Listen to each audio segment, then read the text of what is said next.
Herald Zimbabwe yazobuda pachena ikauya ikabheka vana Machakaire kuti aiwa mashoko atakwana Machakaire ndeechokwadi kuti the situation mumahospitals panguva ino aiwa aina kumira zvakanaka, iri kupisa tsitsi. Sanapenda mashoko ari kunyatso kuonekwa kunzi vanhu at the same time they are doubting kuti these guys muchivaona vachitaura mashoko ekuti aiwa the situation yemuhospitals yakuda action, aiwa kunyatso kuonekwa kunzi it is just a scam yekuti vakomana vakapurana zipurani ravo rekuda kunyatso kusuma kulamba state resources vachiisa mafunds kumahospitals nobva subscribe like kuti on the bell icon. Tivi napanapa mukozo anobuda chiposta this headline ramuri kuona in situation in countries hospitals not diary pakoma inoi kozo inobuda ichikomenta to this headline reHerald obudanyira chiti the Herald Zimbabwe is also confirmed that the situation in the country's hospitals is not pleasing at all.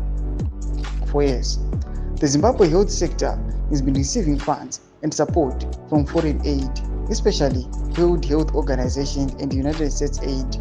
Today, many hospitals have no drugs, not even paracetamol.